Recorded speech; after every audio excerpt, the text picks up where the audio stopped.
In this chapter, we shall discuss another important topological property called compactness.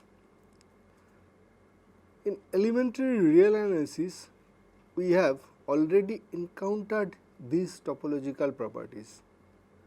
We already studied that in Euclidean spaces, a subset is compact if and only if it is closed and bounded.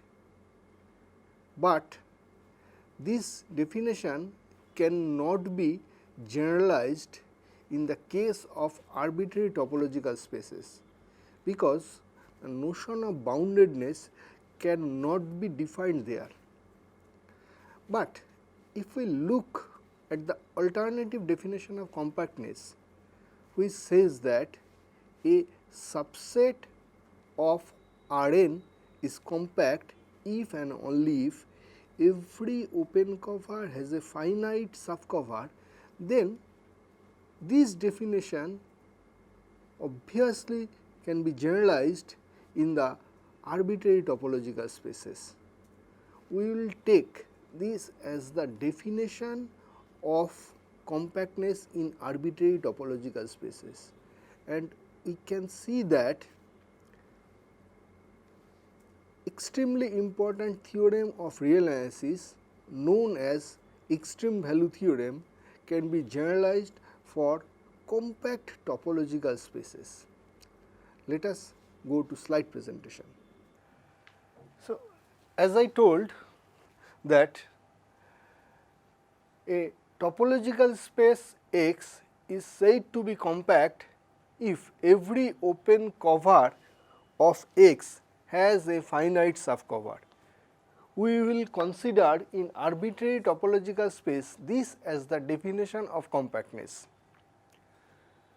So, every closed and bounded subset of Rn is compact. That means every closed interval is an example of compact spaces. Now, as we have seen in various times that only basic open sets serves for us, here is also true that we can say that a topological space X is compact if and only if every basic open cover has a finite subcover. So, it is sufficient for us to consider basic open sets in place of arbitrary open sets. For compactness, much more is true, which is called Alexander subbase theorem. Alexander subbase theorem says that for compactness only subbasic open sets are sufficient. That means Alexander subbase theorem says that a space X is compact if and only if every open cover by subbasic element has a finite subcover. We will prove this in some another module.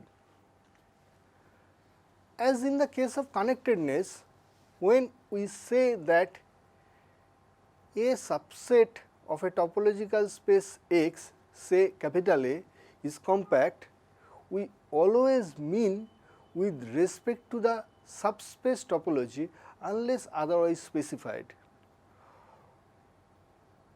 Also, the subset A is compact if and only if every open cover of A by open sets of X has a finite subcover. Now, the following is an example of a compact space.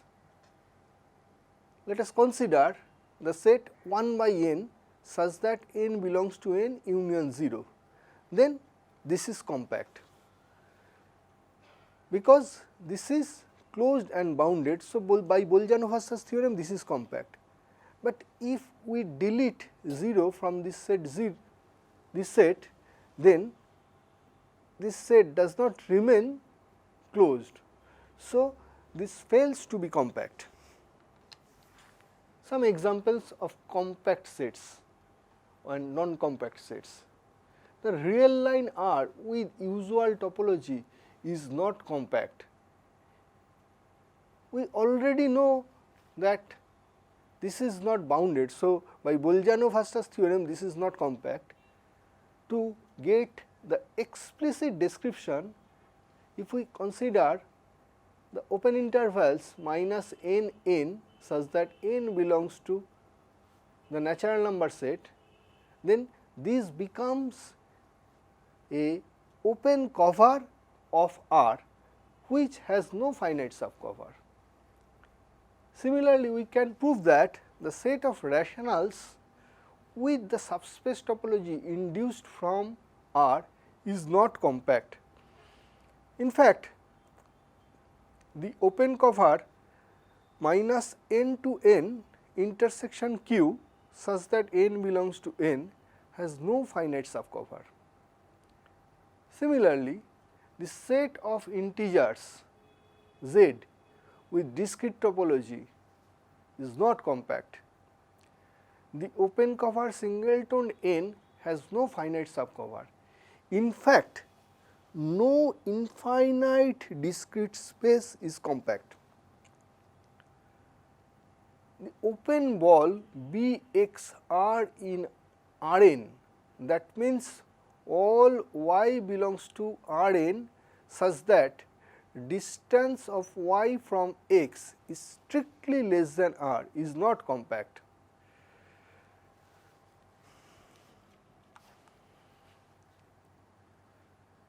We can also consider the following example. Let P be a polynomial in the real variables x, y, then the 0 set of P is always closed. However, Z may or may not be compact.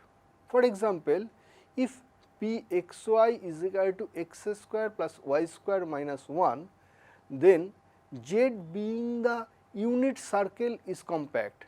But if P x y is equal to x, then Z is the whole y axis, which is not compact, because y axis is isomorphic to R and we know that R is not compact. Here by isomorphic I mean that is structure preserving. So, here isomorphism means homeomorphism. We can easily observe that any infinite set with cofinite topology is compact, because in cofinite topology a set is open if its complement is finite. So, if we take any open cover and consider any open set within that open cover, so it misses only finitely many points. So, to cover the whole space we just require finitely many more open sets. That means, every open cover has a finite subcover in cofinite topology. So, cofinite topological spaces are always compact. So, this is an important theorem or maybe the main theorem regarding compactness. If f from x to y be a continuous surjection, then if x is compact, then y is compact. That means, continuous image of compact spaces is compact. To prove this theorem, let us consider x as a compact space and f from x to y be a continuous surjection.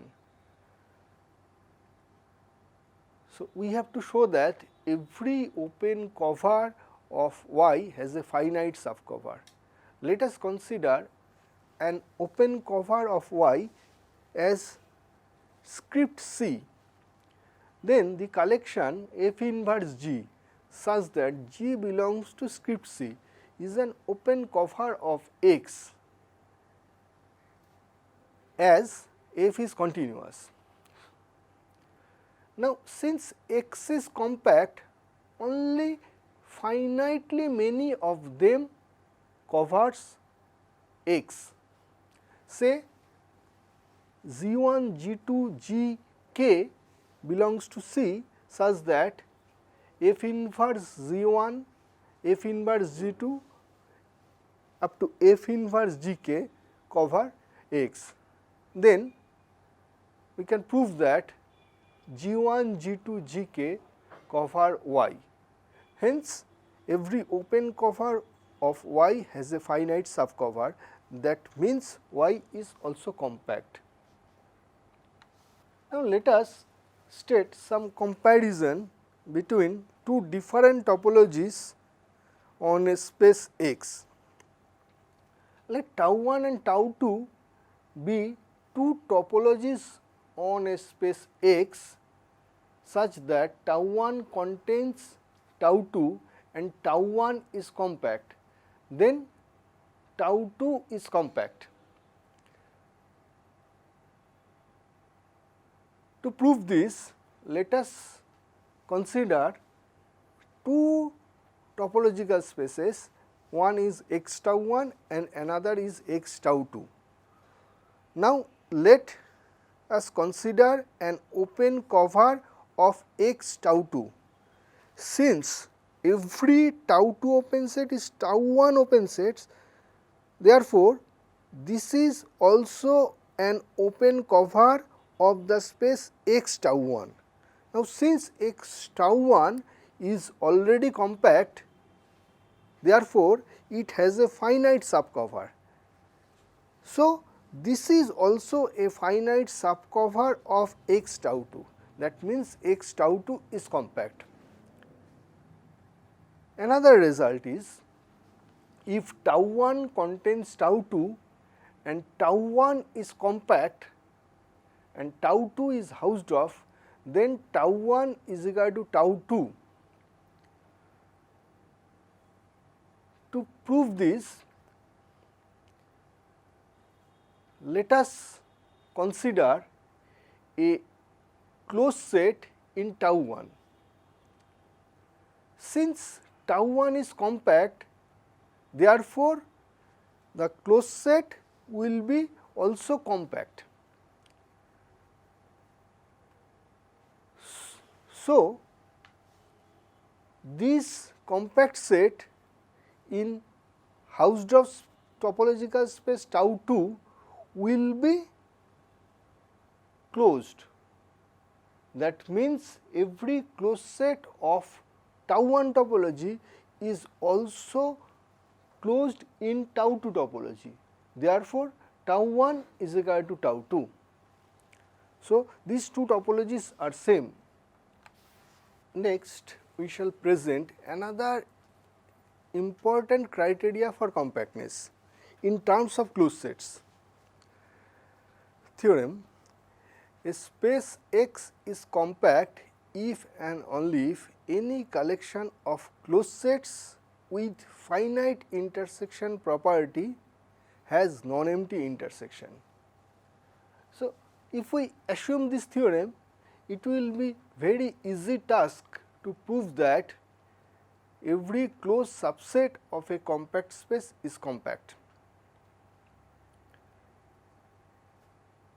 In fact, if we take a closed subset of a compact space and now if we take a collection of closed sets in the closed subset with finite intersection property, then this collection of closed sets is also a collection of closed sets in the original space which has the finite intersection property.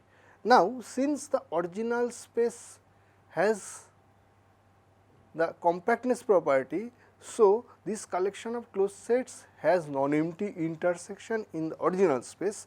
That means, it has non-empty intersection in the subset which is closed. Hence, closed subset of a compact space is compact. Now, let us come to the proof of the theorem that a space X is compact if and only if any collection of closed sets with finite intersection property has non-empty intersection. So, let us consider script C be a family of subsets of a topological space X.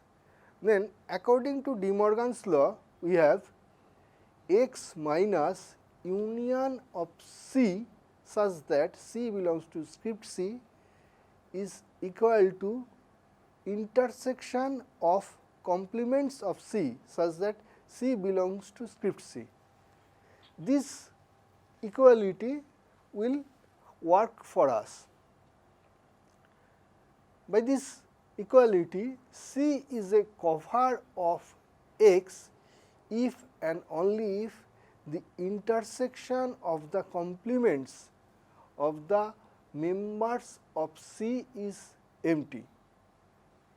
Now, the space X is compact if and only if each family of open sets such that no finite subcollection from the family covers X fails to be a cover of X, and this is true if and only if each family of closed sets which possess the finite intersection property has non-empty intersection. This completes the proof. So, we have given the characterization of compactness by open sets, also we have given characterization of compactness by closed sets. Now, we shall see that there exists an intimate relation between separation properties and compactness. We shall see that every compact Hausdorff spaces are normal. We shall also see that compact sets in a Hausdorff space behave like points. Let us go to the slide presentation. As I have already mentioned that compact sets will behave in Hausdorff spaces as points. In fact, in Hausdorff spaces we have observed that every singleton set or every finite sets are closed. Here we shall show that in Hausdorff spaces every compact sets is closed. That means in Hausdorff spaces every compact set behave like points. For the proof, let A be a compact subset of a Hausdorff space X. We want to prove that A is closed. To prove that A is closed, it will be sufficient for us to prove that X minus A is open. So, let us choose a point X in X minus A. Now, for each A belongs to capital A, we can find disjoint neighborhoods UA and VA of X and A respectively. That means there exist disjoint open sets UA and VA where UA contains X and VA contains A. Clearly, the collection VA such that A belongs to A is a cover of A. Now, capital A is compact. So, the collection VA must have a finite subcover. Say the finite subcover be VA1, VA2 up to VAN. And we also consider the corresponding UA1, UA2 up to UAN. Now, take U is equal to intersection of UAI, I runs from 1 to n, and V is equal to union of VAI, I is equal to 1 to n. Then V contains A as VAI such that I belongs to 1 to n is a cover of capital A, and X belongs to capital U. We can prove that U intersection V is also disjoint. Hence, we have that U is a neighborhood of X which is disjoint from A. Thus, X is an interior point of X minus A. This shows that X minus A is open. Hence, A is closed. This proved that in a Hausdorff space, every compact subset is closed. Next, we prove that another important fact that every compact Hausdorff space is normal. To prove this, let us consider X be a compact Hausdorff space and A and B be two disjoint closed subsets. We have to find two disjoint open sets containing A and B. In fact, we shall use the technique of our previous theorem. It is sufficient to prove that X is regular because a regular Lindelof space is normal. Let A be a closed subset of X and X belongs to capital X such that X does not belongs to A. For each A belongs to capital A, let us take disjoint open sets UA containing X and VA containing A. The open sets VA such that A belongs to capital A gives a cover of A, and since A is compact, there is finite number of open sets VA1, VA2 up to Vn which also cover A. Now, let us take V is equal to union of VAI and U is equal to intersection of UAI, I runs from 1 to n. Then U and V will be required open sets for separating X and A. This completes the proof of this theorem. Finally, we prove that in Hausdorff space, any two disjoint compact subsets can be separated by disjoint open sets. This can be proved by the application of above two results, and this completes our motto that in Hausdorff spaces every compact set behaves like point. So, in this module we have introduced the notion of compactness for arbitrary topological spaces. We have given the criteria for compactness using both open sets and closed sets. We have also seen that in Hausdorff spaces compact subsets behaves like points. With this we end this module. Let us pass to the another module.